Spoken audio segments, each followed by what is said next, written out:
Hi, Scott Orlin with Cinema Magazine here at ComicCon 2016.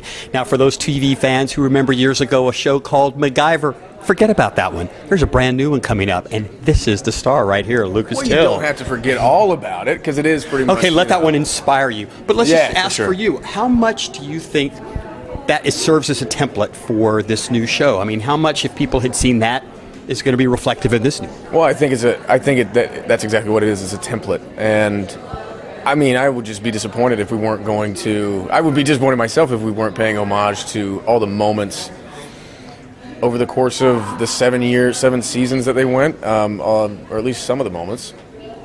And we do. A lot of the characters who are regulars on the show were characters on the original show. You just get to see a lot more of them now, and yeah. Part of the charm of the MacGyver series was his way, without using guns or weapons, of just, toothpaste and, a toothpick, and he could get himself out of a situation. How experienced are you getting? Are there consultants on the show who are teaching you some of these? Are they practical things? Oh, yeah. They're mostly practical things. I mean, they're all practical things. They're supposed to be, at least. Because that's the whole point of MacGyver, right? Because he has to use what's around him to get out of the situation. And I do a lot of that. But, yeah, there are people... There are MacGyver consultants who that is their job, to figure out what we're going to do next, or what I'm going to do next, I guess. Now, obviously, you may not look at us and think we have a lot in common. We do. We're both grew up in Atlanta, so scoring major points right there. And also, there's a German connection. I am doing this for Germany, and you actually spent time in Germany as an exchange student. What do you remember that? Did you learn the language and stuff? I studied German for 4 or 5 years, so in high school. Yeah. I didn't like Spanish for whatever reason, and then my dad was like, you don't need to learn French, son. And I was like, I guess I'll learn. Where were you in Germany?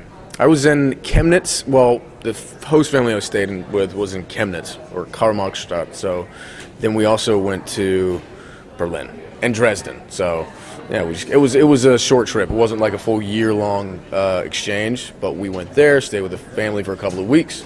And then they did the same thing, came over to stay with us. So, yeah. Culturally, did you retain anything from that time period? Is there? Yeah, I remember. I remember my.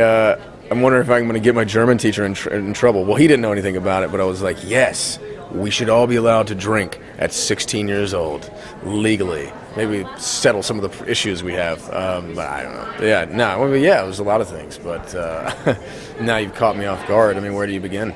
Well, off guard, all you have to do is walk out on the street here at Comic-Con and everything is kind of crazy and insane, but you actually spent time as a fan coming to Comic-Con. Yes. Now you're here professionally, but what is it about this particular event that makes it so unique and different? I mean, you've experienced it from both perspectives. Yeah, it's, well...